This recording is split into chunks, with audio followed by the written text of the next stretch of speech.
ಆ ಸಂದರ್ಭದಲ್ಲಿ ಅವ್ರು ಮಾತಾಡ್ತಾರೆ. ವಿದ್ಯಾರ ಶಿಕ್ಷಕರು ಈಗ ಮಕ್ಕಳನ್ನು ಕುರಿತು ಅವರ ಮಾತಾಡಬೇಕು.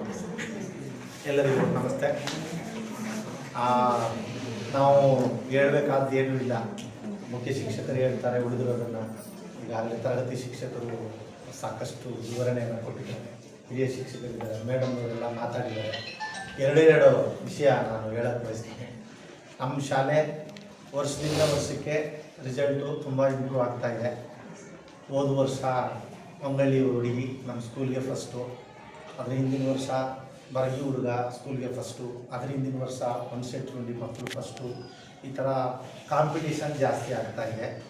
ಭಾಳ ಸಂತೋಷದ ವಿಚಾರ ಅಂತಂದರೆ ನಮ್ಮ ಮೊದಲನೇ ನಾನು ಬಂದಾಗಿಂದ ಈಚೆಗೆ ನನಗೆ ಗೊತ್ತಿರೋಂಗೆ, ಅದಕ್ಕೆ ಮೊದಲು ನನಗೆ ಗೊತ್ತಿಲ್ಲ ಸರ್, ದಯಮಾಡಿ ಕ್ಷಮಿಸಿ. ಅಮೂಲ್ಯ ಅಂತೇಳಿ ಮಂಗಳಿ ಹುಡುಗಿ ಫಸ್ಟು ನನ್ನ ಈ ಊರು ಮೇಲೆ ಇಂಜಿನಿಯರಿಂಗ್ ಸೇರಿದ ಹುಡುಗಿ, ಹೆಮ್ಮೆ ಆಗುತ್ತೆ. ಮತ್ತು ಈ ವರ್ಷ ಸೆಟ್ರುಂಡಿ ಮಕ್ಕಳಿಗೆ 4-5 ಮಕ್ಕಳಿಗೆ ಇಂಜಿನಿಯರಿಂಗ್ ಸೀಟ್ ಸಿಕ್ಕಿದೆ. ಅದರಲ್ಲಿ ಕೆಲವರು ಸ್ವಲ್ಪ ಹಣಕಾಸಿನ ಸಮಸ್ಯೆಯಿಂದ ಹೋಗಿಲ್ಲ.